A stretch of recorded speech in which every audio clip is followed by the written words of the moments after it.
UPPCS exam की तैयारी करने वाले सभी छात्रों का बहुत बहुत स्वागत है। आप सभी ने यूपीपीसीएस एग्ज़ाम की तैयारी के पहले वीडियो को देख लिया होगा जिसका नाम है UPPCS workshop session. Workshop session में हमने विस्तार से चर्चा की थी कि कैसे आपको तैयारी का शुभारंभ करना है और जो गलतियां आमतौर पे तैयारी के दौरान होती हैं उनसे कैसे बचना है। तो इसलिए मेरा आप सभी से आग्रह है कि आप लोग वर्कशॉप सेशन जरूर देख लीजिएगा। अब आज का जो अगला वीडियो है ये है यूपीपीसीएस के सिलेबस डिस्कशन का वीडियो। अच्छा, इससे पहले सिलेबस रिसर्च का वीडियो भी आप लोगों ने देखा होगा जो हमारा प्रयाग बैच है यूपीपीसीएस के संदर्भ में, उसमें आप सभी को ये सारे वीडियो अपडेटेड मिलेंगे। वर्कशॉप सेशन एवं सिलेबस डिस्कशन करके एक पूरा आपका जो है हमने सेगमेंट बनाया है। तो देखिए अब हम स्टेप बाय स्टेप आगे बढ़ रहे हैं। ये सेशन है सिलेबस डिस्कशन का जिसमें यूपीपीसीएस के अपडेटेड सिलेबस को हम डिस्कस करेंगे। जो नया पैटर्न है, नया सिलेबस है और अब तो पेपर 5 पेपर 6 के अंतर्गत यूपीपीसीएस का पूरा सिलेबस जुड़ा हुआ है। तो इसके लिए आज के सेशन में बहुत विस्तार से आप सभी की चर्चा की जाएगी। तो मेरा आग्रह है जो बच्चे हमारे साथ प्रयाग बैच में जुड़े हैं अब इस सेशन को गंभीरता से लीजिए, और जो बच्चे हमारे साथ यूट्यूब में जुड़े हुए हैं आप सभी का भी बहुत बहुत स्वागत है। और प्रयाग बैच वाले बच्चे जितने भी हैं सबको ये पीडीएफ और ये सिलेबस रिसर्च की बुक आप लोगों को उपलब्ध करा दी गई है आपके बैच में ही। जो पूरा फोल्डर है आपका workshop session and syllabus discussion में, उसमें दोनों पीडीएफ होंगी। इनका प्रिंट आउट आपने ले लिया होगा। जो बच्चे हमें यूट्यूब में देख रहे हैं तो आप लोगों को इसकी पीडीएफ मिल जाएगी। ये पीडीएफ निःशुल्क है, सिलेबस वाले सेक्शन में आपको मिल जाएगी। ऐप के अंदर ही आज़ाद एकेडमी लर्निंग ऐप पे सब कुछ अवेलेबल है और इसको आप परचेज कर सकते हैं ई बुक के माध्यम से या फिर हार्ड कॉपी भी इसकी मंगवा सकते हैं संस्थान से।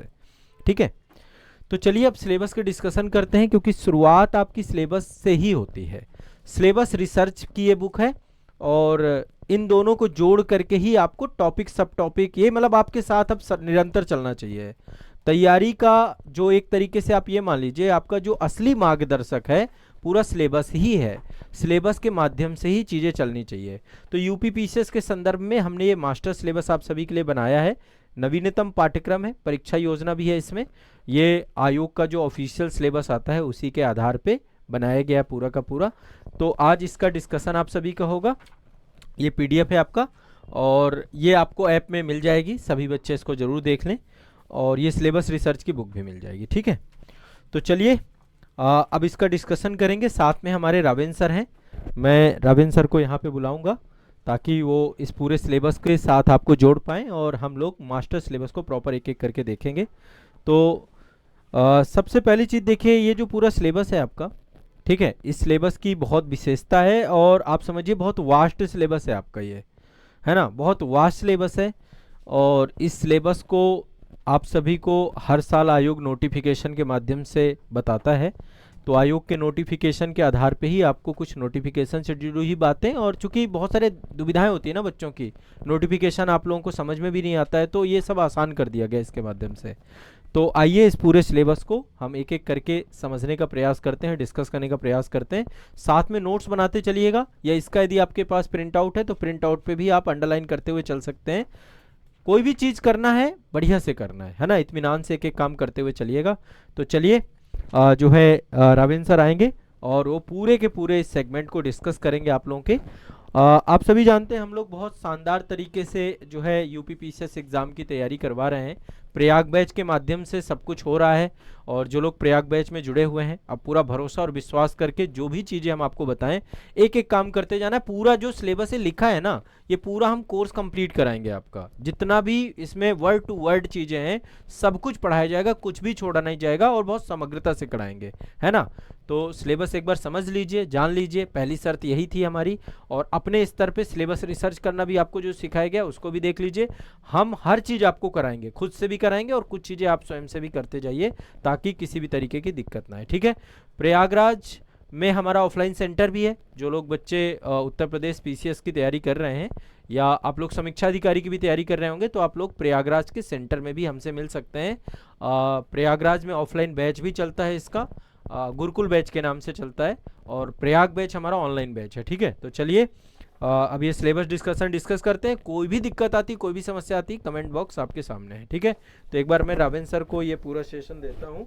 सर आपको ये पूरा डिस्कस करेंगे, बताएंगे। Thank you sir. तो चलिए आज यूपीपीसीएस एग्जाम के सिलेबस को समझते हैं। सिलेबस जो आपकी परीक्षा की तैयारी और आपकी सफलता के चरण में हर एक जरूरत, हर एक डिमांड को पूरा करता है, आपको समझने में हेल्प करता है कि आपका आयोग आपसे क्या चाहता है, ये जिस पद पर आप काबिज होने जा रहे हैं वो किस तरीके की नॉलेज आपसे चाहता है, और एक अभ्यर्थी होने के बाद जब एक आप अधिकारी बनते हैं तो किस तरीके का बदलाव और किस तरह की नॉलेज आपके पास होनी चाहिए। उन सारी चीज़ों को हम सिलेबस के अकॉर्डिंग समझते हैं और पढ़ते हैं। अब करना क्या है, तो सबसे पहले जो सिलेबस क्या है, जैसे मैं सर ने बताया, देखिए या तो आप सिलेबस को डाउनलोड कर लीजिए, आपके पास है तो उसको यहाँ पर अपने पास रखिए। सिलेबस को समझना इसलिए है क्योंकि आपको जो चीज़ें क्लासेस में हम पढ़ाने जा रहे हैं, जो भी सब्जेक्ट आप पढ़ने जा रहे हैं, वो समझ में आना चाहिए कि जो चाहे वो हिस्ट्री हो, पॉलिटी हो, ज्योग्राफी हो, या फिर मेंस के टॉपिक हैं, सोशल जस्टिस है, इंटरनल सिक्योरिटी है, आईआर है, एथिक्स है, आपकी क्लासेस आपके सिलेबस और आपकी परीक्षा की डिमांड को पूरी कर रही हैं कि नहीं, आपको परीक्षा के लिए तैयार कर रही हैं कि नहीं, आपको मुख्य परीक्षा या प्रारंभिक परीक्षा में पूछे जाने वाले प्रश्नों का जवाब आपको पता है कि नहीं। तो इस तरीके की नॉलेज आपको मिलेगी कहां से, जब आपको अपना सिलेबस पता होगा, और इसीलिए सिलेबस को डिटेल से समझना जरूरी होता है। तो कैसे समझेंगे सिलेबस को, वन बाय वन एक एक वर्ड को देखेंगे। प्रीलिम्स में क्या पूछा जा रहा है, मेंस में क्या पूछा जा रहा है, प्रीलिम्स और मेंस में कौन से ऐसे सब्जेक्ट हैं जो कि कॉमन है, क्या उनका सिलेबस भी कॉमन है या उसमें कुछ डिफरेंसेस रह जाते हैं। तैयारी करते समय क्या हमें प्रीलिम्स और मेंस को साथ में लेकर चलना चाहिए, उसका जवाब भी आपको सिलेबस से ही यहां पर मिलता है, और इसलिए सिलेबस को समझना सबसे जरूरी है। आपके पास सिलेबस नहीं है तो आप सिलेबस यहाँ पर आजाद एकेडमी से आप मंगा भी सकते हैं और चीजें अपने पास रख सकते हैं। नहीं है तो हमारे ऐप पर विजिट कर सकते हैं, वहां से डाउनलोड कर सकते हैं, हाईलाइट कर सकते हैं, या हार्ड कॉपी भी आप निकलवा सकते हैं। चलिए प्रारंभ करते हैं अपने सिलेबस को, समझते हैं एक एक करके सारी चीजों को। सबसे पहले देखिए, जो यूपी पीएससी की जो परीक्षा है, ये उत्तर प्रदेश लोक सेवा के आयोग के द्वारा आयोजित की जाने वाली राज्य की प्रशासनिक सेवा भर्ती है, जो कि हर वर्ष यहाँ पर आयोजित की जा रही है। चयन जो होता है, देखा जाए किन पदों को लेकर के आप लगातार यहाँ पे जो प्रैक्टिस कर रहे हैं, जो अभ्यास कर रहे हैं, जो लगातार मेहनत कर रहे हैं, जो सफल होने को लेकर के यहाँ पर आपकी दिन रात एक कर रहे हैं, वो एसडीएम, डीएसपी, बीडीओ, सीटीओ जैसे यहाँ पर पदों को लेकर के है। हम बात करते हैं यूपी पीसीएस यहाँ पर क्यों परीक्षा को लेकर के इतनी ज्यादा अभ्यर्थियों के मन में एक कह सकते हैं जुनून सा है, या फिर कहें ड्रीम्स हैं। तो परीक्षा जो है वो उस पदों को लेकर के है जो यहाँ पर आप दिखाता है कि सिर्फ परिवार और समाज में ना आपकी स्थिति और प्रतिष्ठा जो होती है वो बदल जाती है जिस दिन आप यहां पर इस पद पर काबिज हो जाते हैं, जिस दिन आप इस परीक्षा को क्लियर कर देते हैं। राज्य के प्रशासन में आप प्रत्यक्ष रूप से भागीदारी यहां पर निभाने लगते हैं। क्या चल रहा है, सिस्टम कैसे काम करता है, सरकार की योजनाओं को लेकर के, सरकार के प्रक्रियागत पहलुओं पर आप यहां पर लगातार उनसे सीधे जुड़े रहते हैं। साथ ही समझ पाते हैं कि समाज में प्रभाव कैसे डाला जा सकता है, समाज में जो कुछ चल रहा है वहां पे प्रशासन की क्या भूमिका होती है, समाज में हो रहे बदलावों के अनुरूप यहां पे प्रशासन किस तरीके से यहां पर कार्य करता है, और प्रशासनगत यहां पर नीतियां जो परिवर्तन होती है उससे समाज पर क्या प्रभाव पड़ता है। ये एक दूसरे को देखा जाए तो पहलू हैं, आप ये कह सकते हैं समाज और प्रशासन एक दूसरे से जुड़े हुए पहलू हैं जो आप यहां पर आप कह सकते हैं प्रवेश करने के साथ इस पद पर आने के बाद समझते हैं। एक चीज और यहां पर देखा जाए तो आर्थिक, सामाजिक, मानसिक रूप से सार्वजनिक सेवा का जो अवसर है, अगर आपको भी लगता है कि मुझे लोगों की सेवा करनी है, प्रशासन में रहकर लोगों के भलाई के लिए कुछ करना है, समाज के अलग अलग वर्गों को यहां पर देखा जाए तो जो समस्याएं हैं उनसे जुड़ी उनको सॉल्व करना है, प्रदेश और राज्य और साथ ही साथ देश के लिए कुछ करना है, तो आपके लिए ये यहां पर सेवा सबसे बेहतर है। इसके अतिरिक्त यूपीपीएससी की इस परीक्षा उत्तर प्रदेश के प्रशासनिक तंत्र में सेवा देने की एक सम्मानजनक आपकी यात्रा हो सकती है, और राष्ट्र और समाज के संदर्भ में भी वही है। पदों की बात करें उत्तर प्रदेश सरकार में ग्रुप और ग्रुप बी के यहाँ पे अधिकारियों की जो भर्ती होती है वो इस परीक्षा के माध्यम से होती है। सक्षम, योग्य और न्यायप्रिय अधिकारियों को चयन प्रक्रिया के माध्यम से चुना जाता है। अब समझना यह भी है कि यूपीपीसीएस की परीक्षा को लेकर के जो आप तैयारी कर रहे हैं, ये किस तरीके से आप इसमें पार्टिसिपेट करते हैं।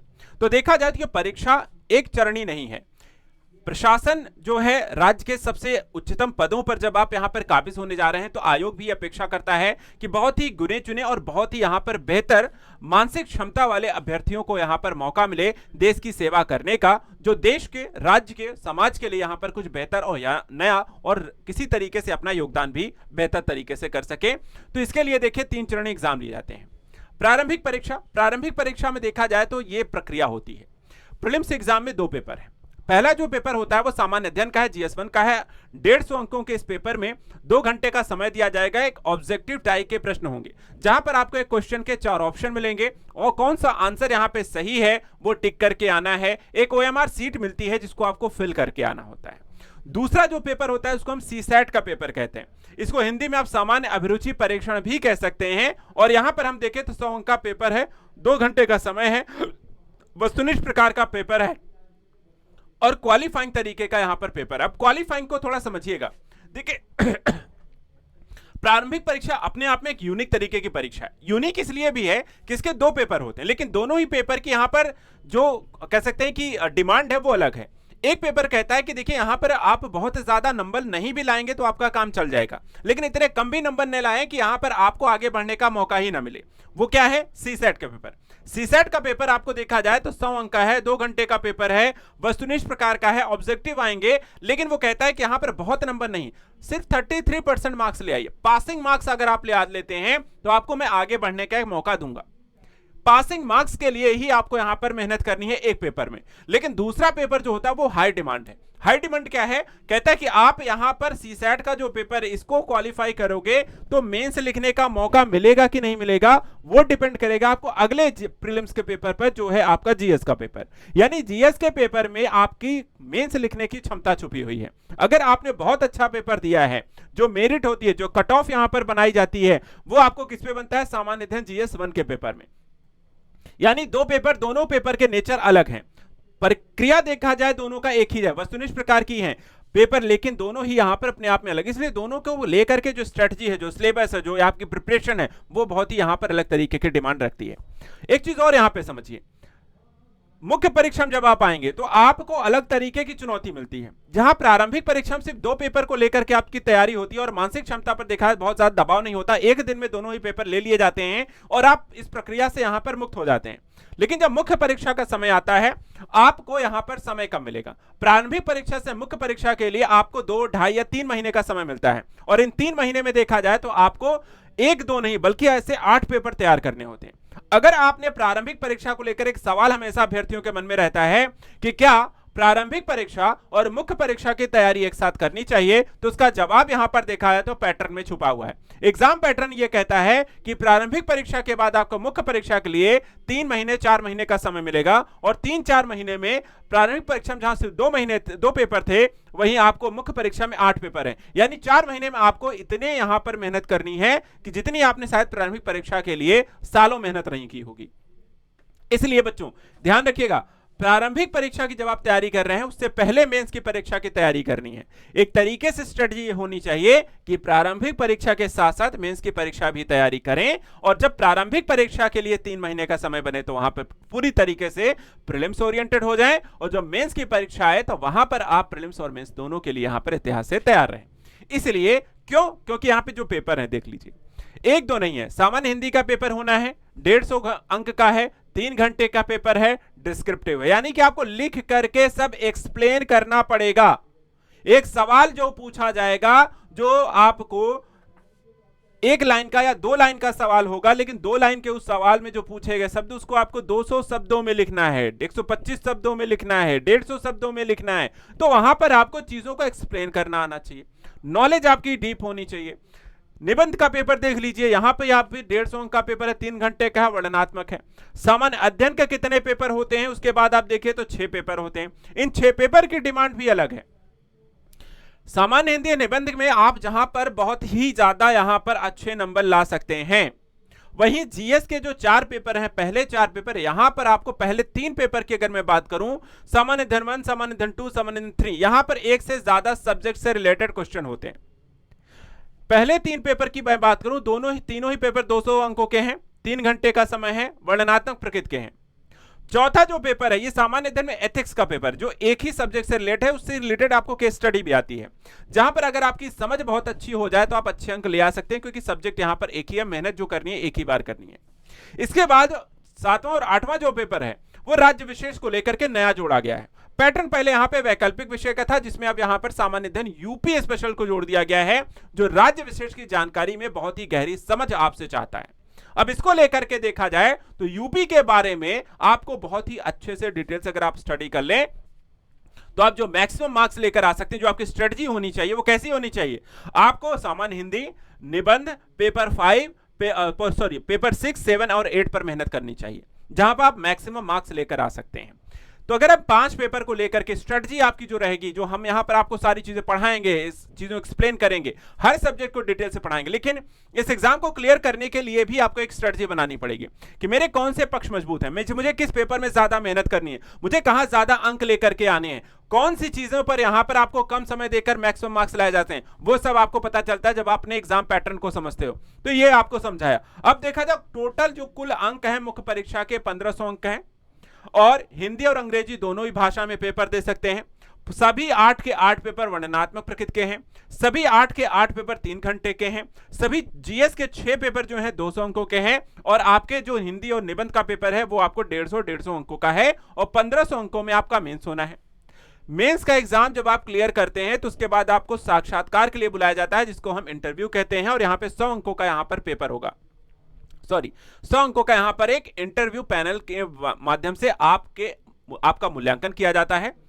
उसके बाद एक अंक दिए जाते हैं, उन अंकों को मिला करके मुख्य परीक्षा के अंकों में शामिल किया जाता है, और उसके पश्चात एक मेरिट बनती है, और उस मेरिट के कट ऑफ में जिसका नाम आता है, पदों के अनुसार उनका सिलेक्शन होता है। तो ये पूरी प्रक्रिया है। अब इस पूरी प्रक्रिया को अगर आप देखें तो हो गया टोटल मुख्य परीक्षा साक्षात मिला के 1600 अंकों का।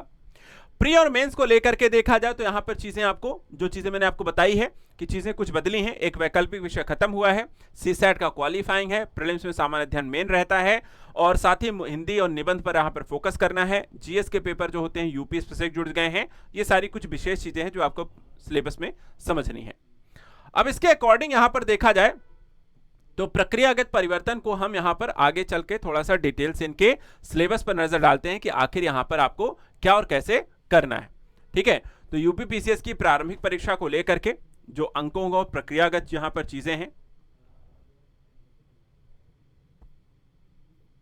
एक चीज और ध्यान दीजिएगा, नेगेटिव मार्किंग जो है वो आपको प्रीलिम्स में है। प्रीलिम्स के पेपर में जो नेगेटिव मार्किंग है परीक्षा में, वो प्रत्येक गलत उत्तर के लिए 0.33% नकारात्मक अंकन होगा। 1/3 जो अंक हैं वो आपको कट जाएंगे। नेगेटिव मार्किंग प्रीलिम्स में है, मेंस में यहां पर नहीं है। इसके अतिरिक्त देखा जाए, अब बात करते हैं इनके सिलेबस की। सिलेबस में सबसे पहले आता है जीएस और सीसैट, जो कि प्रारंभिक परीक्षा के पेपर की बात करेंगे। इन दोनों पेपर में आपसे प्रीलिम्स में क्या क्या पूछा जाएगा, तो देखिए सबसे पहले यहां पे देखिए प्रारंभिक परीक्षा के पाठ्यक्रम सामान्य अध्ययन में राष्ट्रीय और अंतर्राष्ट्रीय महत्व के घटनाक्रम होंगे।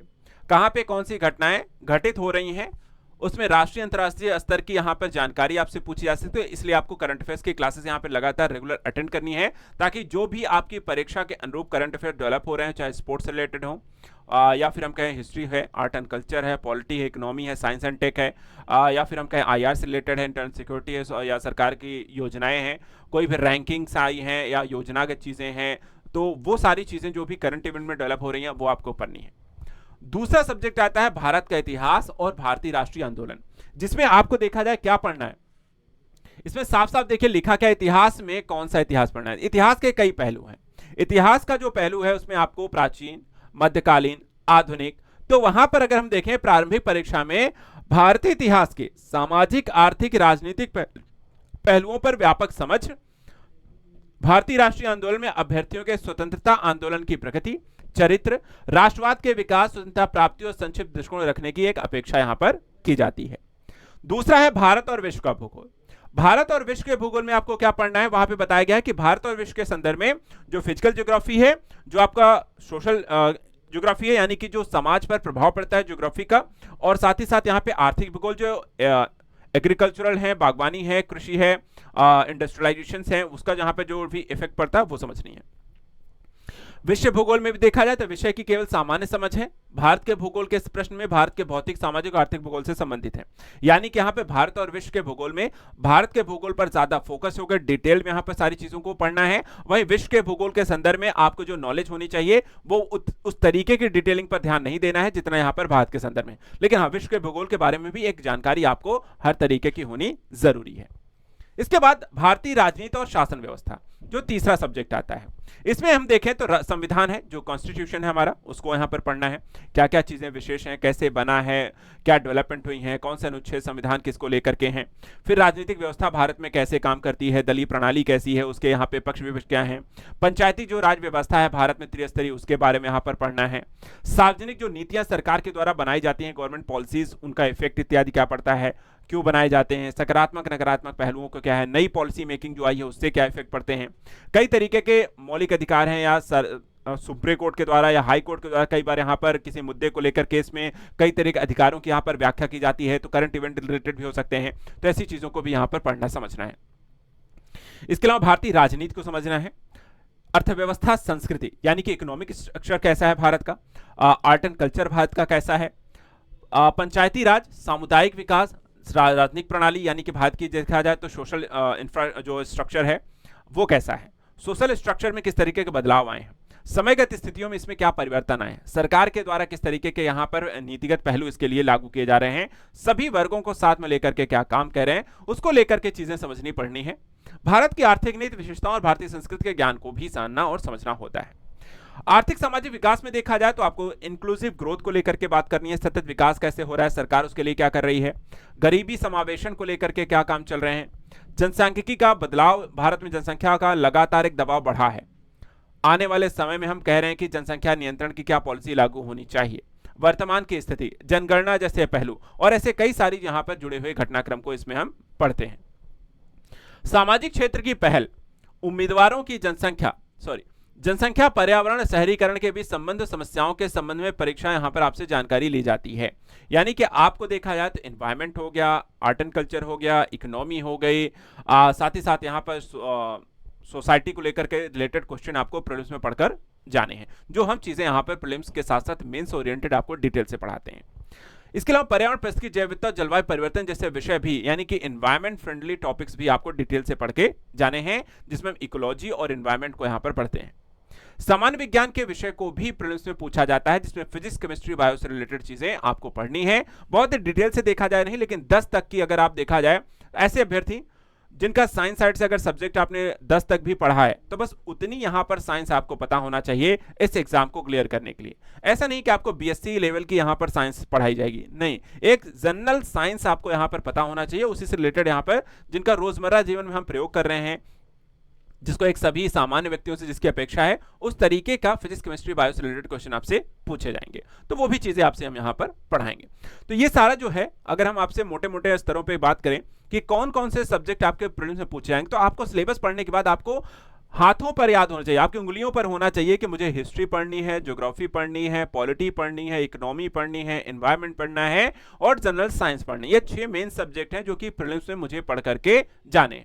इसके अलावा कुछ यहाँ पर छोटे सब्जेक्ट हैं लेकिन इंपॉर्टेंट हैं, जैसे कि आपको सोसाइटी से रिलेटेड कुछ यहाँ पर योजनागत पहलू शामिल हो सकते हैं, जनसंख्या वाला यहाँ पर टॉपिक हो सकता है, जनसंख्या शहरीकरण को लेकर के चीजें आपसे क्वेश्चन हो सकती हैं, और करंट अफेयर से रिलेटेड आपको इंटरन और नेशनल आपको दोनों ही चीजें यहाँ पर देखा जाए तो नेशनल इंटरनेशनल की आपको जानकारी होनी चाहिए और यूपी स्पेशल की जानकारी भी आपको प्रीलिम्स में पढ़ करके जानी है। ये बेसिक चीजें हैं, करीब 8 से 10 चीजें अगर मिला ले तो आपका प्रीलिम्स में इससे अलावा और भी ज्यादा कुछ पूछा नहीं जाता है। आपको प्रीलिम्स में अगर आपको क्लियर करना है तो इतने चीजें आपको प्रीलिम्स में पढ़ के जानी। एक फायदा और भी है, जो चीजें आप प्रीलिम्स में यहां पर पढ़ते हैं इसमें सामान्य विज्ञान के पहलू को अगर हम छोड़ दें तो ऐसे सभी सब्जेक्ट जो हैं वो मेंस में भी आपको वापस से पूछे जाएंगे। यानी कि अगर आप प्रीलिम्स की तैयारी कर रहे हैं तो आप सिर्फ प्रीलिम्स की तैयारी नहीं कर रहे हैं, बल्कि साथ साथ आप मेंस की भी तैयारी कर रहे हैं। यानी आधी तैयारी अगर आप देखें तो प्रीलिम्स के करते समय आपकी मेंस की भी साथ साथ हो जाती है। इसलिए मेंस की जब आप तैयारी की बात करते हैं तो आपका एक तो आधा प्रिपेयर्ड है, फुल्ली प्रिपेयर्ड नहीं कहते, क्योंकि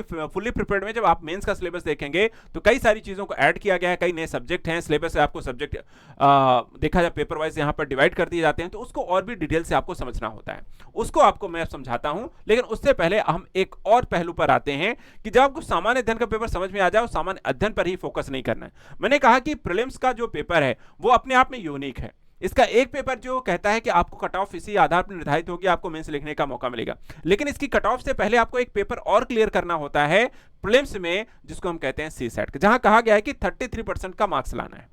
अब उस 33% का मार्क्स क्या पढ़ करके लाना है वो आपको बताते हैं। देखिए, जो सीसैट का पेपर है इसमें क्या क्या चीजें आपसे पूछी जाती है। एक तो समझ, संचार कौशल, पारस्परिक कौशल, तार्किक तर्क विश्लेषणात्मक क्षमता, निर्णय लेना, समस्या समाधान, सामान्य मानसिक क्षमता, प्रारंभिक गणित जो कक्षा 10 की है जिसमें अंकगणित, बीजगणित, ज्यामिति, सांख्यिकी है। कक्षा 10 तक की सामान्य हिंदी और सामान्य अंग्रेजी के विषय आपसे पूछे जाते हैं। यानी कि एक तरीके से देखा जाए तो थोड़ी सी मैथ की नॉलेज, थोड़ी रीजनिंग, थोड़ी इंग्लिश, थोड़ी हिंदी, साथ ही साथ यहाँ पर देखा जाए तो आपको इंटरपर्सनल स्किल, कम्युनिकेशन स्किल और डिसीजन मेकिंग, बोधगम्यता, यहाँ पे आपको इससे रिलेटेड टॉपिक आपको यहाँ पर पूछे जाएंगे। ये सारी चीजें आपको इसमें पढ़ के जाएंगे। तो ऐसा कुछ नहीं लिखा है जिससे आप हिंदी, अंग्रेजी, मैथ, रीजनिंग ये सब हम तो वैसे भी पढ़ते आते हैं। कक्षा 10 तक ये सारी चीजें हम क्लास में पढ़ते हुए आए, तो नया कुछ नहीं है। नया क्या है, थोड़ा सा इंटरपर्सनल स्किल पे थोड़ा ध्यान देना है, थोड़ा सा कम्युनिकेशन स्किल्स क्या होती हैं, जो ऑल कम्युनिकेशन स्किल क्या है, एक दूसरे से बात करना। अब बात करने में क्या चीजें ध्यान रखनी है, क्या चीजें नहीं ध्यान रखनी, थोड़ा सा उस पर हम ध्यान देंगे तो वो भी हमें क्लियर हो जाएगी। तो सीसैट का पेपर बहुत हिंदी भाषी छात्रों के लिए टफ जरूर है, क्योंकि वो उस पर उस लेवल की मेहनत नहीं करते हैं जिस लेवल की मेहनत आप सामान्य अध्ययन के विषय वस्तु के लिए करते हैं। कई बार कोचिंग्स भी यहां पर देखा जाए जो गाइडेंस अभ्यर्थियों को देते हैं वो सीसैट को साइड में रखकर गाइडेंस देते हैं। सीसैट को खुद यहां पर बहुत ज्यादा ध्यान नहीं दिया जाता है, जिस कारण से अभ्यर्थी यहां पर सीसैट पर डिस्क्वालीफाई हो जाता है। लेकिन हम आपको यहां पर सीसैट में एक वेल फोकस्ड होकर के आपको क्लियर कैसे करना है इस पर ध्यान दिया जाएगा, और आप यहां पर जब सीसैट की चीज क्लासेस करेंगे तो ये आपको पता चलेगा कि ये करना आसान है। अब यहां पर देखा जाए तो अंगणित में लेकर के बीजगणित में क्या क्या पूछा है वो भी बताया गया है आपके सिलेबस में। अंगणित के सबसे पहले बता दें, संख्या प्रणाली पूछी जाएगी, जिसमें प्राकृतिक संख्याएं क्या हैं, पूर्णांक, परिमेय, अपरिमेय संख्याएं, वास्तविक संख्याएं, पूर्णांक के भाजक, अभाज्य पूर्णांक, पूर्णांकों का एलसीएम, एचसीएफ, उनका अंतर संबंध और औसत, अनुपात और समानुपात, परसेंटेज, लाभ और हानि, साधारण और चक्रवृद्धि ब्याज, कार्य और समय, गति, समय और दूरी, ये सारी चीजें आप यहां से पूछ जाएंगे। इसी तरीके से बीजगणित, ज्यामिति और आंकड़ों को लेकर के है। बीजगणित की चीजें हैं जिसमें बहुपदों के गुणनखंड है, बहुपदों के एलसीएम है, एचसीएफ है और उनका अंतर संबंध है, शेषफल है, प्रमेय है, युगपत रैखिक समीकरण है, द्विघात समीकरण है, ये चीजें हैं। सेट सिद्धांत है, शून्य सेट, सेट के उपसमुच्चय, उचित उपसमुच्चय, सेटों के बीच संचालन, संघ, प्रतिच्छेदन, अंतर, सम्मित अंतर और वेन आरेख से रिलेटेड है। एक और चीजें जो ध्यान देनी है ज्यामिति को लेकर के, जैसे त्रिभुज क्या है, आयत वर्ग क्या होते हैं, समलंब चतुर्भुज क्या है, वृत्त क्या है, परिमाप, क्षेत्रफल, संरचनाएं और प्रमेय। इसके अलावा गोले, लंब वृत्तीय बेलन, लंब वृत्तीय शंकु, घन का आयतन निकालना, पृष्ठीय क्षेत्रफल निकालना, यह भी आपको पता होना चाहिए। आंकड़े कैसे पूछे जाएंगे, जैसे आंकड़ों का संग्रह है, आंकड़ों का वर्गीकरण है, आवृत्ति विवरण है, सारणीकरण है, संचयी आवृत्ति है, आंकड़ों का निरूपण, दंडारेख, पाई चार्ट, आयत चित्र, आवृत्ति बहुभुज, संचयी आवृत्ति चक्र, केंद्रीय प्रवृत्ति के माप, अंकगणितीय माध्य, माध्यिका, बहुलक, ये आपका मैथ से रिलेटेड टॉपिक है। वहीं अगर मैं आपसे पूछूं कि सामान्य अंग्रेजी के लिए आपसे क्या पूछा जाएगा, तो यहां पे सक्रिय वाच्य, निष्क्रिय वाच्य, शब्द भेद, समझ, वाक्यों का परिवर्तन, प्रत्यक्ष अप्रत्यक्ष भाषण, विराम चिन्ह, वर्तनी, शब्दों का अर्थ, शब्दावली, मुहावरे, वाक्यांश, रिक्त स्थान, एक तरीके से आपको ग्रामेटिकली यहां पर करेक्ट होना चाहिए इंग्लिश में, और उसकी बेसिक नॉलेज अगर आपको है तो आप इंग्लिश में गलतियां नहीं करेंगे। वही आपसे यहां पर सामान्य एक समझ आता है जो कक्षा 10 के एक अभ्यर्थी को अंग्रेजी की समझ होती है। इसके बाद अगर हम देखें, सामान्य हिंदी हाई स्कूल स्तर के पाठ्यक्रम सीखने वाले हिंदी वर्णमाला रोमन चिन्हों की बात करता है, यानी हिंदी व्याकरण की एक समझ होनी। अब हिंदी भाषी छात्रों से यह तो अपेक्षा नहीं होगी ना कि आप हिंदी भी गलत पढ़ते हो, हिंदी भी गलत लिखते हो, हिंदी का उच्चारण भी गलत बोलते हो। हिंदी तो कम से कम गलत नहीं होनी चाहिए, ये कम से कम अपेक्षा होती है। हिंदी में शब्द रचना, शब्द वाक्य, अर्थ, शब्द रूप, संधि समाज, क्रियाएं, अनेकार्थी, विलोम शब्द, पर्यायवाची शब्द, मुहावरे एवं लोकोक्तियां, तत्सम तद्भव, देशज विदेशी अर्थबोध, हिंदी के प्रयोग में होने वाली कलाकृतियां और उत्तर प्रदेश के मुख्य बोलियां, यहां पर आपसे ऐसे प्रश्नों की अपेक्षा रहेगी हिंदी व्याकरण को लेकर के, जो कि यहां पर आपके लिए बहुत कठिन नहीं होना चाहिए, और उसको सरल बनाने का काम हम करने जा रहे हैं।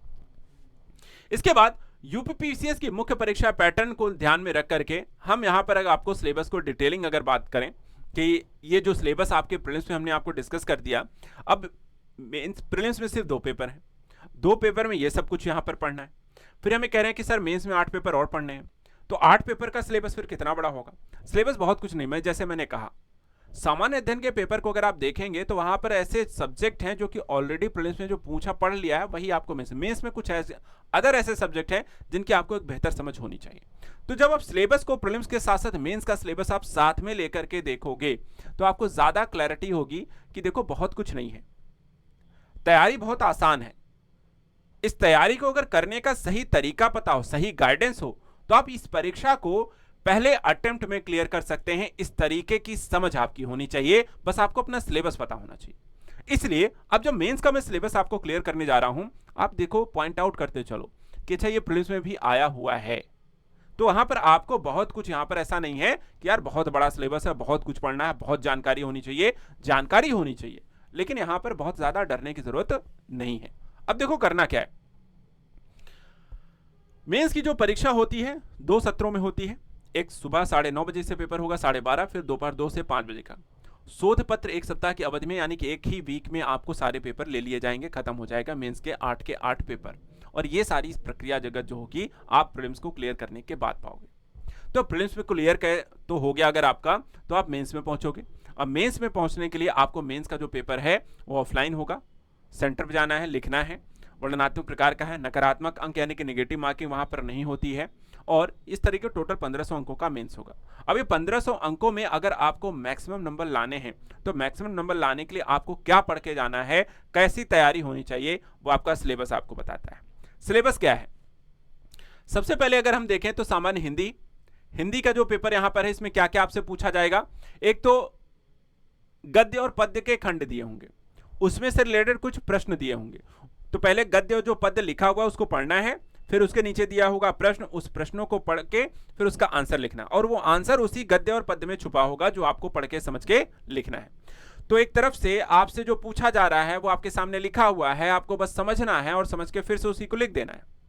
तो एक तरीके से आपको चीटिंग करने का मौका जो है आयोग खुद देता है कि भाई ये रहा आपके सामने एक तरीके का छोटा सा पजल है, थोड़ी सी समझ आपकी विकसित है, तो आप आसानी से यहीं से आंसर निकाल के लिख दो, हमें कोई दिक्कत नहीं है, हम आपको चीटिंग करने का मौका देते हैं। लेकिन अगर आपको चीटिंग भी करनी नहीं आती तो आयोग फिर इसमें कुछ नहीं कर सकता है। तो वो चीजें आपको बस सीखनी है। एक समझ अगर आपकी विकसित होती है, गद्य और पद्य को समझने को लेकर के पढ़ने की क्षमता, शब्दों की समझ आपको विकसित रहे, तो आप इस प्रश्न गद्य और पद्य में मैक्सिमम नंबर लेकर आ सकते हैं।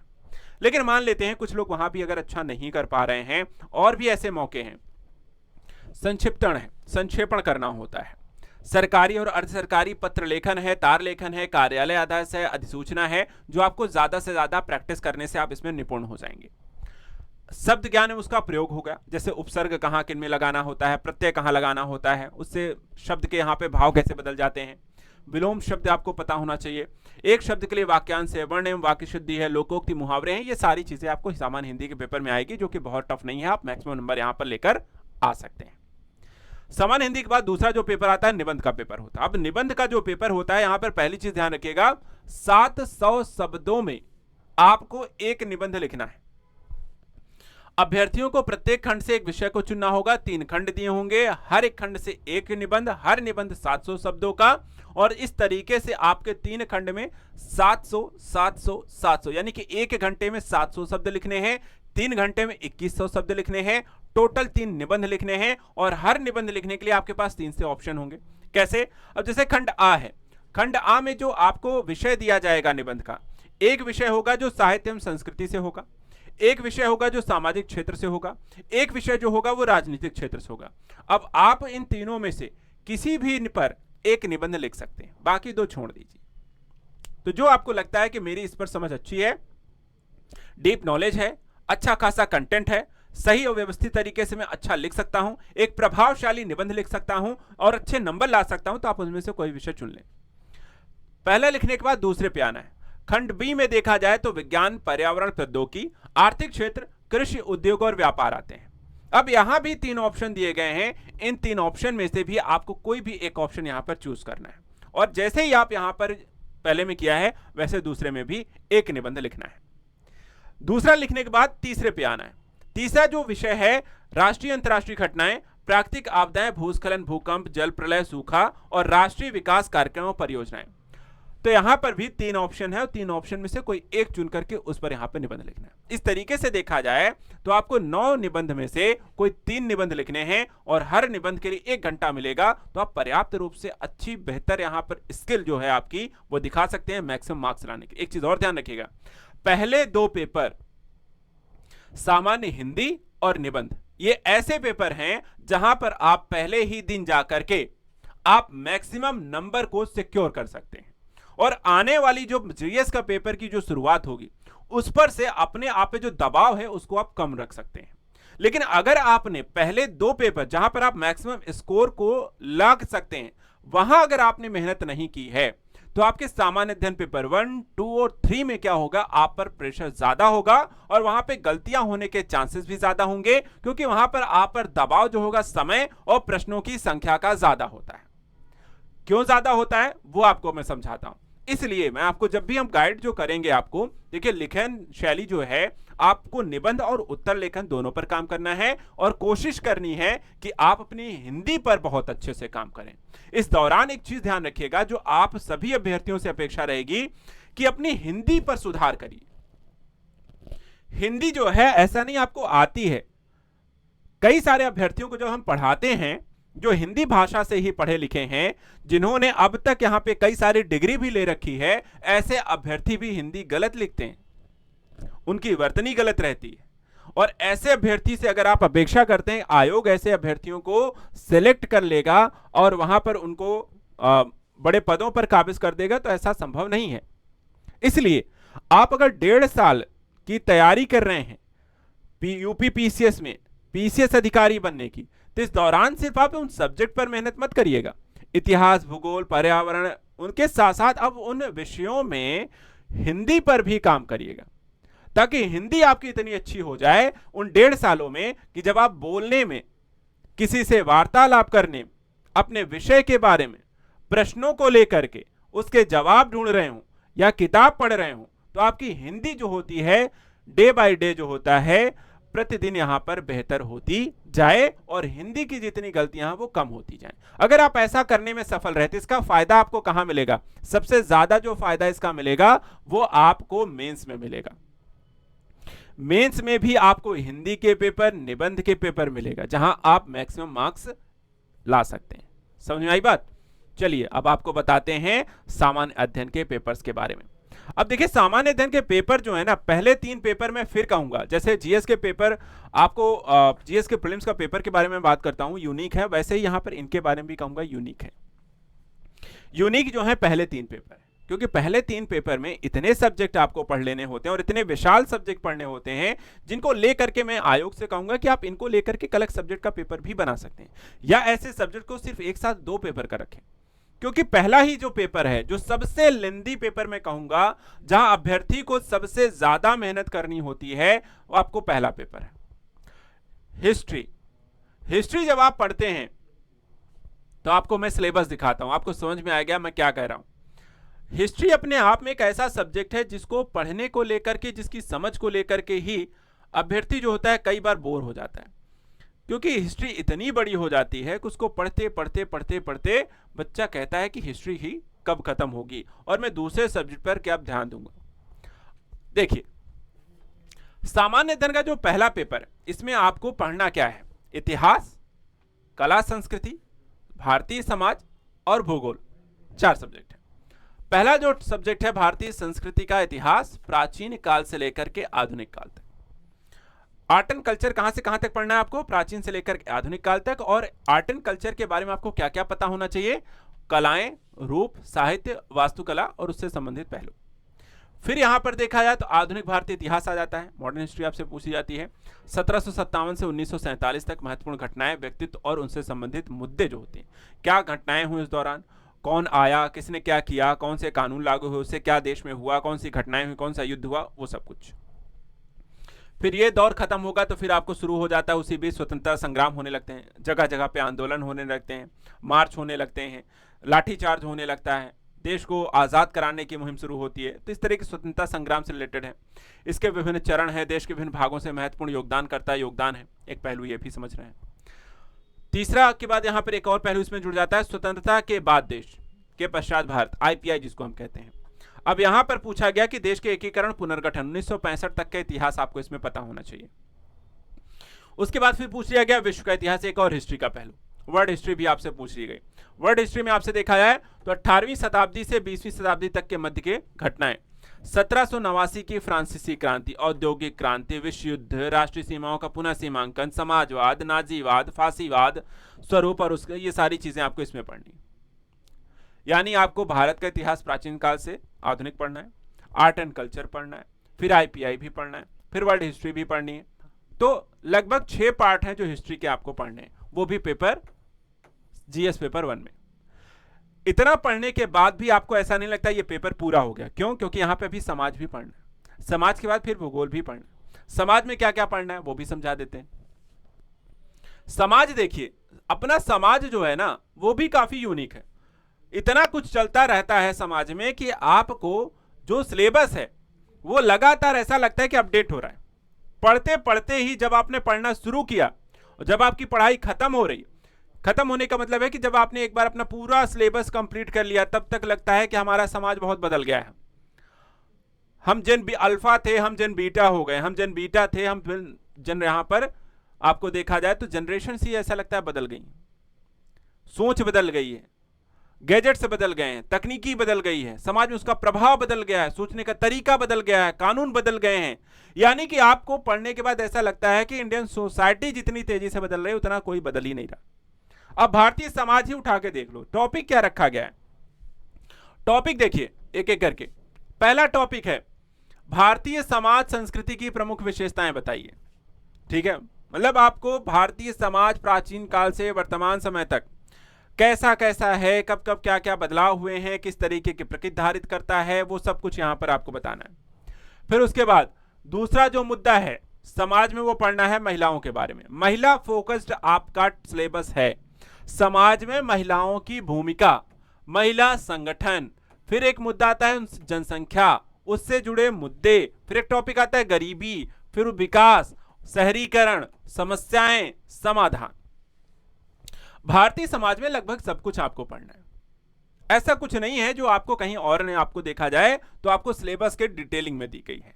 इन्होंने क्या किया है, भारतीय समाज को एक्सप्लेन करने में उन्होंने शब्दों का सहारा लिया है। ऐसे ऐसे शब्द रख दिए हैं जिन शब्दों को आप डिटेलिंग करने जाओगे तो उनके भी आपके सिलेबस निकल आएंगे। अब शहरीकरण सिर्फ एक मुद्दा नहीं है, शहरीकरण के कई सारे आयाम हैं। भारत में जिस तरीके से अर्बनाइजेशन हो रहा है, जितनी तेजी से बदल रहा है, इसमें स्मार्ट सिटीज भी आ रही हैं, इसमें आपको नई नई सिटीज के रीडेवलपमेंट के प्लान भी आ रहे हैं। कुछ पुरानी यहां पर देखा जाए तो ट्विन सिटीज के भी आपको आ रहे हैं। अब शहरीकरण जो होता है वो आपको गांवों से भी इंटरकनेक्टेड है, तो उसमें कई सारे मुद्दे आते हैं। तो यहां पर अपना एक मुद्दा है, महिलाओं के साथ साथ हर एक मुद्दा भी अपने आप में डिटेल पढ़ना है। फिर आप देखो उदारीकरण, निजीकरण, वैश्वीकरण, इनका अर्थव्यवस्था, राजनीति, सामाजिक संरचना पर, यानी कि एलपीजी रिफॉर्म से इंडियन सोसाइटी पर, इंडियन इकोनॉमिक सिस्टम पर क्या प्रभाव पड़ा है। इकोनॉमी बदली है तो उसका भी समाज पे क्या प्रभाव पड़ा है, ये भी आप बताइए। बहुत अच्छी बात है। फिर इन्होंने एक टॉपिक और जोड़ा, यही नहीं छोड़ा है, समाज में इन्होंने कहा है सामाजिक भाई सशक्तिकरण भी हो रहा है, वो भी समझिएगा। अब सशक्तिकरण, सामाजिक सशक्तिकरण की बात की जा रही है। सामाजिक सशक्तिकरण, महिला सशक्तिकरण भी है, वृद्धजन भी हैं, बाल भी हैं, पिछड़े वर्ग के लोग भी हैं। अपने आप में एक जो शब्द है ये बहुत डिटेलिंग वर्ड है। सामाजिक सशक्तिकरण के कई पहलू इसमें शामिल हो सकते हैं। इसके बाद सांप्रदायिकता का मुद्दा है, क्षेत्रवाद का मुद्दा है, धर्मनिरपेक्षता का मुद्दा है। इंडियन सोसाइटी के सिलेबस को इन्होंने बिना एक्सप्लेन किए अनएक्सप्लेन्ड डिटेल सिलेबस छोड़ दिया, जिसको आपको हम समझाते हैं, पढ़ाते हैं, डिटेलिंग बताते हैं, कई पहलुओं से जोड़ते हैं और फिर आपको इंडियन सोसाइटी का रियल मतलब पता चलता है। अच्छा ये है इंडियन सोसाइटी, और यहीं पे बात नहीं खत्म हो जाती। अब और समझिएगा, आपने अगर सोसाइटी को समझ लिया तो आपको भूगोल भी समझना आना चाहिए। अब भूगोल भी सिर्फ भारत का पढ़ के काम नहीं चलेगा, विश्व का भी भूगोल समझ में आना चाहिए। तो यहां पर अगर आप देखें, विश्व के प्रमुख प्राकृतिक संसाधन वितरण, जल, मृदा, वन, दक्षिण और दक्षिण पूर्व एशिया के संदर्भ में, भारत के विशेष संदर्भ में, उद्योगों की अवस्थिति, उसके उत्तरदायी कारण भारत के संदर्भ में, यानी कि भैया कहाँ कितना मिट्टी है, कौन सी मिट्टी है, कौन कहां से फसल ले रहे हैं, कहां कौन से पहाड़ हैं, कहां कौन से झीलें हैं, ये भी आपको पता होना चाहिए। सिर्फ भारत में दर्रे हैं, भारत में नदियां हैं, भारत में फसलें होती हैं, ऐसे से काम नहीं चलेगा। विश्व में भी ऐसा बहुत कुछ हो रहा है, बहुत सारी चीजें हैं जो आपको पता होना चाहिए। इसके बाद भौतिक भूगोल के बारे में फिर बताओ। भूकंप आया तो क्यों आया बताओ, सुनामी आई तो उसके पीछे का रीजन क्या है बताओ, ज्वालामुखी फट पड़ा है तो भाई इसके पीछे क्या हुआ होगा ये भी आप खोज के बताओ, चक्रवात आया हुआ तो किसके कारण आया है, महासागरीय धाराएं बह रही हैं तो क्यों बह रही हैं, इसका रीजन बताइए, हवाएं चल रही हैं कैसे चल रही हैं, हिमनद है या पिघल गया उसका रीजन भी बताओ। मतलब आपको कुछ भी है इस धरती पर अगर आपको दिख रहा है कि वो भौतिक रूप से विद्यमान है या हो रहा है तो आपको पता होना चाहिए कि ऐसा क्यों हो रहा है। चलो ठीक है, अच्छी बात है, हमें पता होना चाहिए क्योंकि हम इस धरती पर रहते हैं और धरती पर कुछ भी हो रहा है हम पर इंपैक्ट कर सकता है, हम पता करेंगे और बताएंगे भी। फिर कहते हैं कि भारत के समुद्री संसाधन क्या क्या है, उनकी क्षमता क्या है वो पता करिए। मानव प्रवास भारत में केंद्रित विश्व के शरणार्थी समस्या जो इस समय बड़े स्तर पे आप देख रहे हो, रोहिंग्या शरणार्थी हैं, बांग्लादेशी अवैध घुसपैठी घुसे आ रहे हैं, भारत में अपना ही डेमोग्राफिक चेंज देखने को मिल रहा है, परेशान जनसंख्या है भारत की वैसे भी इतनी बड़ी है, उसमें से जो पड़ोसी हैं वो भी घुसे चले आ रहे हैं। भारतीय उपमहाद्वीप के संदर्भ में सीमाएं, जनसंख्या, बस्तियां, प्रकार, पैटर्न, शहरीकरण, स्मार्ट शहर, स्मार्ट गांव, ये सब कुछ यहां पर पढ़ के जाना है। और ये है आपका पेपर 1 जिसमें हमने आपको समझाया कि आपका पेपर 1 अपने आप में सबसे विशाल यहां पर आपका सिलेबस पेपर 1 का है। अगर आपने पेपर 1 तैयार कर लिया है तो फिर आप पेपर 2 में आ जाइए। अब पेपर 2 भी देखा जाए तो है तो 4 ही 5 सब्जेक्ट की बात करता है, लेकिन अपनी विविधता के लिए यहां पर यह जाना जाता है और एक तरीके से आपको प्रशासन के ज्यादा नजदीक कहें अगर तो ये पाते हो जब आप पेपर 2 को पढ़ते हो। रीजन क्या है, क्योंकि आप यहाँ संविधान के बारे में, शासन व्यवस्था के बारे में, इंटरनेशनल पॉलिसीज के बारे में समझते हो और जब उन मुद्दों पे घुसना शुरू करते हो तब लगता है कि यार एक्चुअली यहाँ पर वर्क कैसे कर रहा है, क्योंकि इस समय डिप्लोमेसी समझ में आने लगी है, कहाँ क्या चल रहा है, बांग्लादेश हमसे क्या चाहता है, पाकिस्तान ऐसा क्यों कर रहा है, सरकार ये कानून लेकर आ रही है इससे क्या प्रभाव पड़ेगा। तो हमें क्या है ना, पेपर 2 ज्यादा अच्छे समझ में आता है और ज्यादा यहाँ पर देखा जाए तो लोग इसको पसंद भी बहुत करते हैं। पेपर 2 का सिलेबस देखिए। पहले तो भारतीय संविधान है, ऐतिहासिक आधार, विकास, विशेषताएं, संशोधन, महत्वपूर्ण प्रावधान, मूल संरचना, संविधान के मूल प्रावधानों के विकास, सर्वोच्च न्यायालय की भूमिका। संविधान के बारे में लगभग आपको सब कुछ पता होना चाहिए इन डिटेल्ड। यहाँ पे फिर संघ राज्यों के कार्य क्या हैं, संघ के क्या कार्य हैं, राज्य के क्या कार्य हैं, इन दोनों को किस तरीके की जिम्मेदारी मिलती है, संघीय ढांचे के मुद्दे, चुनौतियां क्या हैं, स्थानीय स्तर पर शक्तियों का और वित्त का हस्तांतरण, उसमें चुनौतियां क्या हैं। भाई पैसा अगर आप केंद्र सरकार राज्य सरकार को दे रही तो क्यों दे रही है, राज्य सरकारें केंद्र सरकार के पैसा मांग ही क्यों रही है। भाई तुम अपना भी तो पैसे जनरेट कर सकते हो ना, अपने से कमाओ खाओ वाला सिस्टम रहता है ना। घर वाले कह देते हैं एक टाइम के बाद कि देखो अब हमने शादी ब्याह कर दिया है, अब खर्चा कमाना खाना तुम देखो अपना।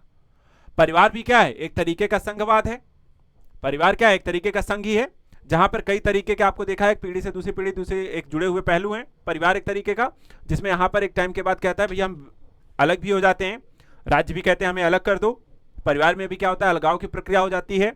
खाना पीना तब भी लगा रहता है कि भाई हमें उसमें से आप में के ज्यादा में से हिस्सा वस्सा चाहिए होता है। तो कुछ ऐसी प्रक्रिया यहां पर भी है। तो केंद्र राज्य के वित्तीय संबंध में वित्त आयोग फिर बताता है कि देखो इतना इतना ऐसी ऐसी प्रक्रिया हो रही है यहां पर, इससे इतना पैसा जनरेट हो रहा है, इसमें इनकी हिस्सेदारी इतनी बन रही है, इनको इतना ट्रांसफर कर दो। तो फिर वहां पर होता है ना सारी चीजों किसको कितना देना है वो आयोग आ जाता है, वो बता देगा। शक्तियों के पृथक्करण के बारे में जानकारी लेनी है तो फिर वहां विवाद निस्तारण है, संस्थाएं, वैकल्पिक विवाद निवारण है, तंत्रों का उद्भव उपयोग है, ये सारी जानकारी फिर यहाँ पर अलग से पढ़ना है।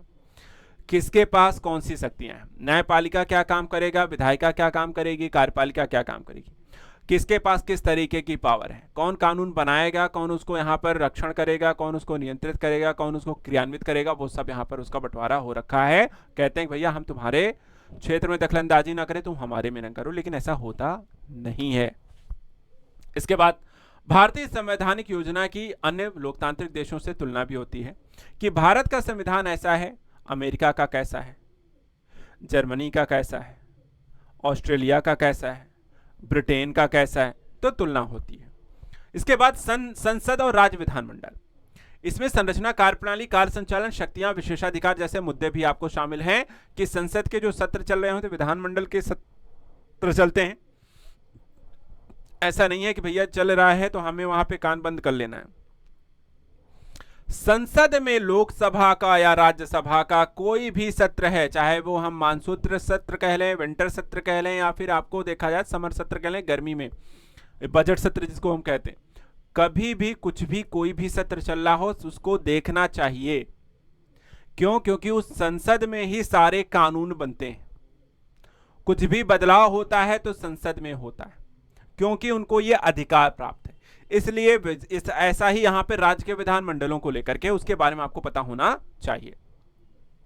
कार्यपालिका, न्यायपालिका की संरचना, संगठन, कार्यप्रणाली, सरकार, मंत्रालय, विभाग, दबाव समूह, औपचारिक अनौपचारिक संघ, राजनीति, उनकी भूमिका, जनहित याचिका, ये सारा का सारा मुद्दा यहाँ पर हमें पढ़ना होता है, जो काफी कुछ करंट ओरिएंटेड भी यहाँ पर टॉपिक आते हैं।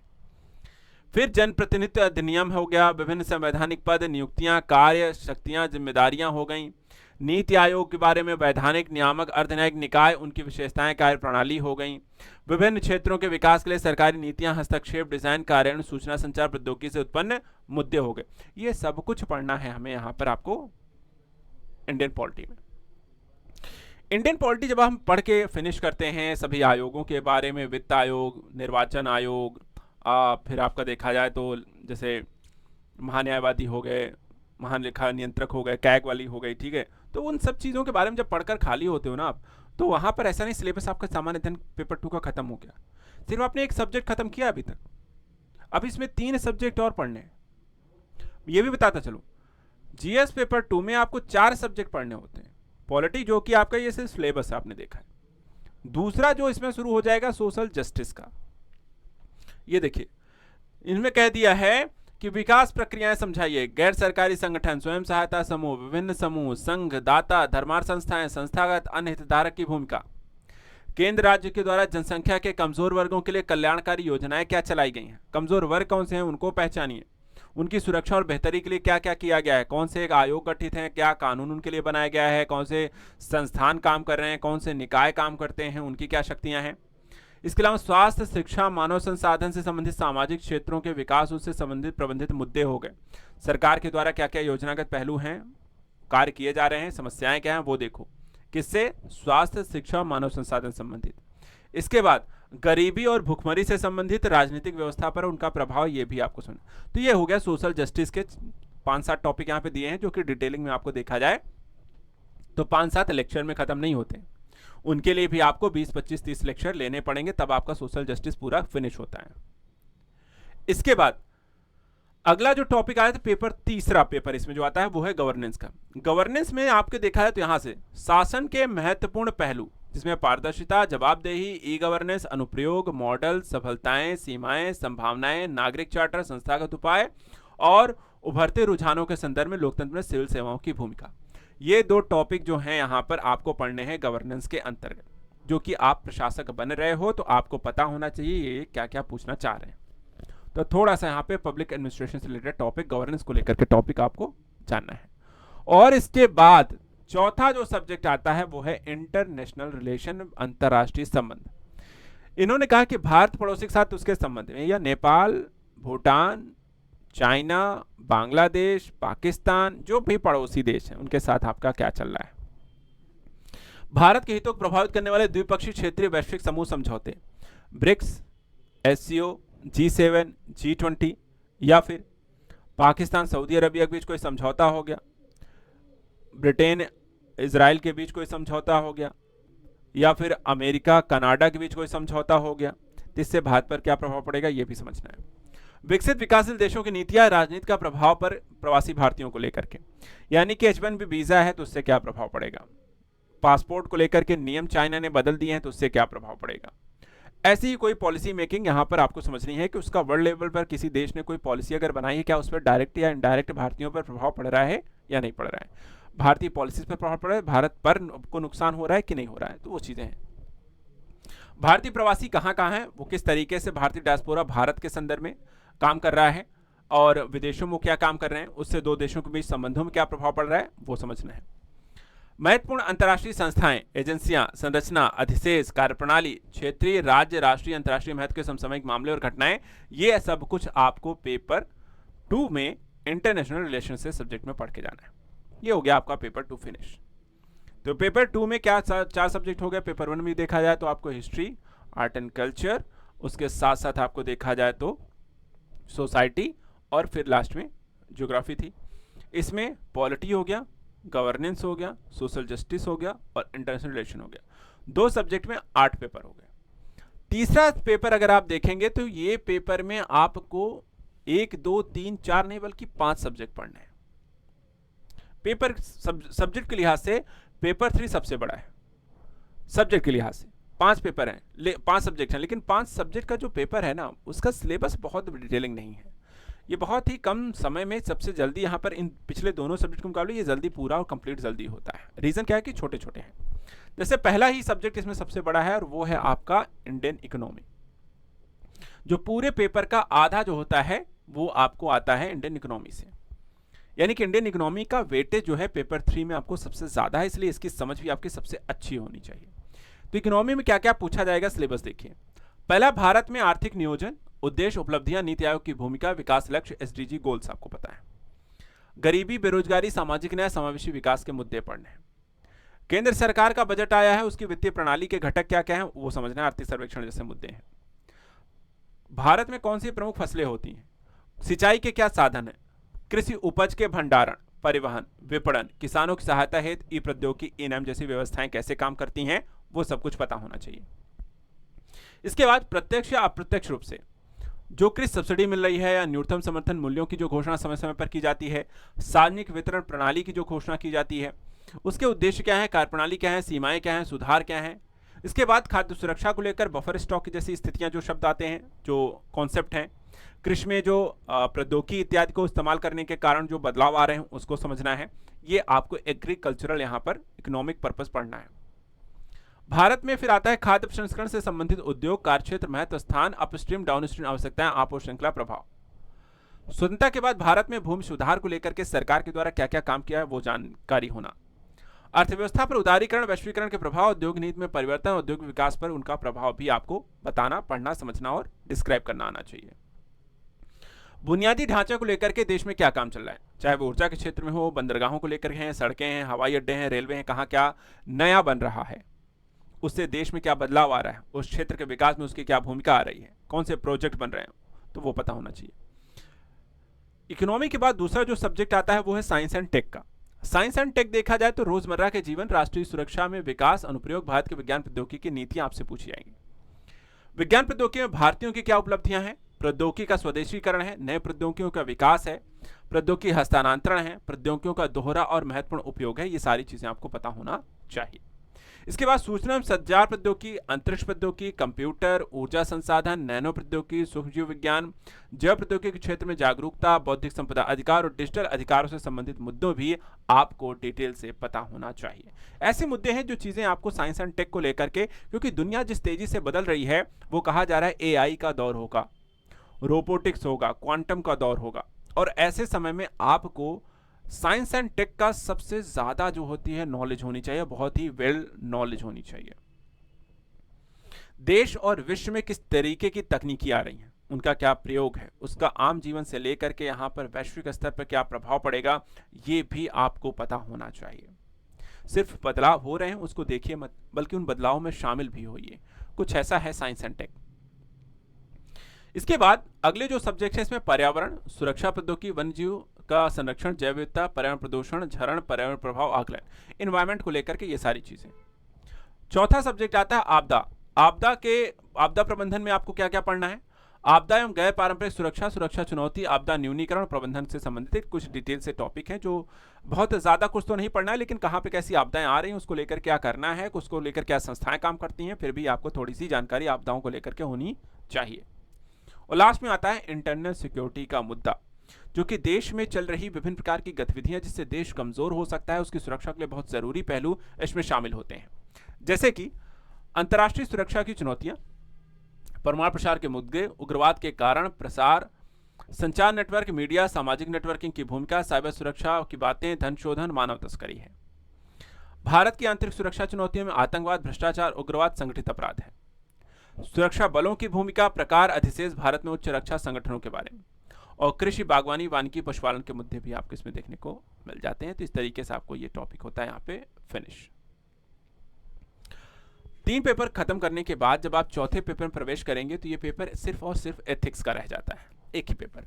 और ये एक और ऐसा पेपर है जहाँ पे आप अच्छा नंबर ला सकते हैं, क्योंकि पहले जो ये अभी मैंने आपको 3 पेपर एक्सप्लेन किए हैं, जैसे मैंने कहा 4, 4 और 5, यानी कि 3 जो पेपर हैं सामान्य अध्ययन के, इसमें आपको 13 सब्जेक्ट पढ़ने हैं। 3 पेपर में 13 सब्जेक्ट पढ़ने, और इस सब्जेक्ट का रिवीजन के लिए जो समय मिलता है वो बहुत कम मिलता है। इसलिए कई बार क्या होता है, अभ्यर्थी कितनी भी मेहनत कर लेता है, इन पेपर्स में नंबर बहुत अच्छे नहीं आ पाते हैं। इसलिए हमें ऐसे पेपर्स पर ज़्यादा यहाँ पर नंबर लाए जा सकते हैं जहाँ पर हमें उतने ही समय में एक ही सब्जेक्ट पढ़ना है, जैसे कि आपका एथिक्स का पेपर है। एथिक्स का सिलेबस आपको बताता हूँ। देखिए, टोटल मिलाकर करीब 6 से 7 टॉपिक भी आते हैं, बहुत ज़्यादा टॉपिक भी नहीं है। जैसे पहला टॉपिक है नैतिक और मानव इंटरफेस। मानवीय क्रियाकलाप, नैतिकता का सार, निर्धारक परिणाम, नैतिकता के आयाम, निजी और सार्वजनिक संबंधों में नैतिकता, पहला टॉपिक है। दूसरा टॉपिक है मानवीय मूल्यों से जुड़ा हुआ है। कैसे मानवीय मूल्य? महान नेताओं, सुधारकों, प्रशासकों के जीवन और शिक्षाओं के मूल्यों को विकसित करने में परिवार, समाज, शैक्षणिक संस्थानों की क्या भूमिका रही है, ये आपको पढ़ना है। दृष्टिकोण में विषय वस्तु, संरचना कार्य, प्रभाव, विचार, व्यवहार, संबंध, नैतिक, राजनीतिक दृष्टिकोण, सामाजिक प्रभाव, अनुभाग जैसी चीजें आपको जाननी और समझनी होती हैं। सिविल सेवा के दृष्टिकोण से देखें तो योग्यता, आधारभूत मूल्य, ईमानदारी, निष्पक्षता, पक्षपात, वस्तुनिष्ठता, सार्वजनिक सेवाओं के प्रति समर्पण, कमजोर वर्गों के प्रति सहानुभूति, सहिष्णुता और करुणा जैसे यहाँ पर मूल्यों का क्या यहाँ पर रोल होता है, उसके बारे में पढ़ना और समझना है। भावनात्मक बुद्धिमत्ता की अवधारणा क्या है, आयाम क्या है, प्रशासन और शासन में इनकी उपयोगिता और अनुप्रयोगों के बारे में समझ आपके विकसित करना। भारत और विश्व के नैतिक विचारक और दार्शनिकों के योगदानों को जानना, और साथ ही साथ लोक प्रशासन जहां आप जा रहे हैं, जिस कह सकते हैं जिसका एक भाग आप बनने वाले हैं, लोक प्रशासन में सार्वजनिक, सिविल सेवा मूल्य, नैतिकता, स्थिति, समस्याएं, सरकारी और निजी संस्थाओं में नैतिक चिंताएं, दुविधाएं, नैतिक मार्गदर्शन के स्रोत के रूप में कानून, नियम, विनिमय, विवेक, जवाबदेही, नैतिक शासन, शासन में नैतिक मूल्यों को सुदृढ़ बनाना, अंतर्राष्ट्रीय संबंध, वित्त पोषण, नैतिक मुद्दे और कॉर्पोरेट प्रशासन जैसे पहलू आपको पढ़ के समझ के जाने होते हैं। फिर शासन में ईमानदारी जैसे पहलू को देखें तो शासन में ईमानदारी जैसे पहलू आता है जो लोक सेवा की अवधारणा, शासन ईमानदारी दार्शनिक आधार, सरकार में सूचना, साझाकरण, पारदर्शिता, सूचना का आधार, संरचना है, आचरण संहिता क्या होती है, कोड ऑफ कंडक्ट क्या होता है, नागरिक चार्टर क्या होती हैं, कार्य संस्कृति, सेवा वितरण की गुणवत्ता, सार्वजनिक धन के उपयोग, भ्रष्टाचार की चुनौतियां जैसे पहलू आपको विशेष रूप से देखने को मिलते हैं। और साथ ही साथ देखा जाए, जब इन विषयों को आप पढ़ रहे हैं तो इसी से रिलेटेड आपको कुछ केस स्टडी भी आएंगे, जिन केस स्टडी को आपको पढ़ना और समझना है, उनसे रिलेटेड प्रश्नों की समझ होनी चाहिए। अगर ऐसा सिचुएशन हुआ तो उसमें आप क्या करोगे, ऐसी सिचुएशन बेस्ड आपको यहाँ पर केस दिए जाएंगे जिसको आपको उसी समय एक्सप्लेन करना होता है। तो ये आता है आपका पेपर 4 सामान्य अध्ययन का। इसके बाद देखा जाए सामान्य अध्ययन पेपर 5 आता है। सामान्य अध्ययन पेपर 5 की अगर हम बात करें तो इसमें आपको उत्तर प्रदेश का इतिहास, सभ्यता, संस्कृति, प्राचीन शहर है, वास्तुकला, उनका महत्व, रखरखाव है, संग्रहालय, अभिलेखागार, यूपी का पुरातत्व है, भारत के 1857 के पूर्व पश्चात स्वतंत्रता संग्राम यूपी का क्या योगदान है, उत्तर प्रदेश के प्रख्यात स्वतंत्रता संग्रामी सेनानी व्यक्तित्व हैं। तो ये आपका यूपी का आर्ट एंड कल्चर और इतिहास को लेकर के प्रश्न आपसे पूछे जाएंगे। फिर देखा जाए तो यूपी के कह सकते हैं कि जनजातीय मुद्दे हैं, सामाजिक संरचना, त्योहार, मेले, संगीत, नृत्य, साहित्य, भाषाएं, बोलियां, उत्तर प्रदेश सामाजिक रीति रिवाज को लेकर के क्वेश्चन है। सामाजिक व्यवस्था के साथ साथ राजनीतिक व्यवस्था से प्रश्न यूपी से होंगे, जैसे कि उत्तर प्रदेश की शासन व्यवस्था, राज्यपाल, मुख्यमंत्री, मंत्रिपरिषद, राज्य विधानसभा, राज्य परिषद, केंद्र राज्य के संबंधों से प्रश्न होंगे। फिर उत्तर प्रदेश में कौन से आयोग क्या भूमिका है, जैसे लोक सेवा आयोग, लेखा परीक्षा, महाधिवक्ता, उच्च न्यायालय, उत्तर प्रदेश में इसके क्षेत्राधिकारों को लेकर के प्रश्न है। विशेष राज्य चयन मानदंड, राजभाषा, समेकित नीति, आकस्मिकता नीति, राजनीतिक दल, उत्तर प्रदेश के राज्य निर्वाचन आयोग, जो पॉलिटिक्स रिलेटेड क्वेश्चन है। फिर आपका स्थानीय स्वशासन को लेकर के यूपी से क्वेश्चन आएगा, शहरी पंचायती, सार्वजनिक नीति, उत्तर प्रदेश में अधिकार, उससे संबंधित मुद्दे हैं। गवर्नेंस को लेकर के भी क्वेश्चन है, जैसे कि सुशासन, भ्रष्टाचार उन्मूलन, लोकायुक्त, नागरिक चार्टर, ई गवर्नेंस, सूचना का अधिकार, निवारण नीति है। भूमि सुधार, उत्तर प्रदेश में इसके प्रभाव, उत्तर प्रदेश में सुरक्षा संबंधित मुद्दे भी शामिल हैं। इसके अलावा विकास और उग्रवाद के प्रसार के संचार नेटवर्क, मीडिया, सोशल नेटवर्क साइटें हैं, आंतरिक सुरक्षा चुनौतियां हैं, साइबर सुरक्षा, मनी लॉन्ड्रिंग, उसके रोकथाम के बुनियादी नियम है। विभिन्न सुरक्षा बल एजेंसियां उससे संबंधित यहाँ अपराध, आतंकवाद को लेकर के है। इसके अलावा यूपी में कानून व्यवस्था, नागरिक सुरक्षा, चिकित्सा, स्वास्थ्य, राज्य शिक्षा प्रणाली, भारत के विकास में यूपी का योगदान, समसामयिक मामले हैं, जल शक्ति मिशन है, अन्य केंद्रीय कल्याणकारी योजनाएं हैं। यूपी में एनजीओ की भूमिका, मुद्दे, योगदान, उनके प्रभाव, यूपी का पर्यटन, उसको लेकर के सरकार क्या काम कर रही है, और उत्तर प्रदेश में विभिन्न क्षेत्रों में नवाचार, समाज, रोजगार, आर्थिक सामाजिक विकास पर इसके प्रभाव। ऐसे सभी टॉपिक देखा जाए तो यूपी के पेपर यहां पर देखा जाए तो पहला या हम कहें यूपी आपको देखा सामान्य अध्ययन के पेपर 5 में आएंगे। सामान्य अध्ययन का जो पेपर 6 होगा ये भी आपको यूपी बेस्ड ही है, यानी कि 2 पेपर जो यूपी बेस्ड। अगर आपकी यूपी की समझ अच्छी हो जाए, डिटेल्स अगर आप पढ़ लेते हैं तो आप यहां पर बहुत अच्छे नंबर ला सकते हैं। अगर मैं बात करूं सबसे ज्यादा जो स्कोरिंग अगर आपके सब्जेक्ट की बात करूं तो जहां पहले 2 पेपर हिंदी और निबंध के हैं, वहीं लास्ट के 2 पेपर आपको यूपी बेस्ड हैं। ये 4 पेपर ऐसे हैं जहां ज्यादा नंबर ला सकते हैं, और उसके बाद अगर हम देखें एथिक्स में एक अच्छे नंबर ला सकते हैं, और बाकी के 3 यहाँ पे जीएस पेपर में भी अगर आपको एवरेज भी बहुत अच्छे नंबर मिल जाते हैं तो आपको आसानी से प्रीलिम्स मेंस को क्लियर करके आपको इंटरव्यू देने का मौका मिल जाएगा। लास्ट पेपर के सिलेबस भी आपको डिस्कस कर दें क्या क्या है इसमें। तो यूपी की अर्थव्यवस्था, विशेषताएं, राज्य का बजट, बुनियादी ढांचा, भौतिक संसाधन का महत्व, फिर उत्तर प्रदेश का व्यापार, वाणिज्य, उद्योग, फिर लोगों के कल्याण, मानव संसाधन, कौशल विकास के लिए यूपी सरकार की योजनाएं, परियोजनाओं, नियोजित विकास, उत्तर प्रदेश में निवेश, मुद्दे और प्रभाव, जैसे कि लोक वित्त, राजकोषीय नीति, कर, आर्थिक सुधार। उत्तर प्रदेश सरकार की यहाँ पर जिला एक उत्पाद एक नीति है।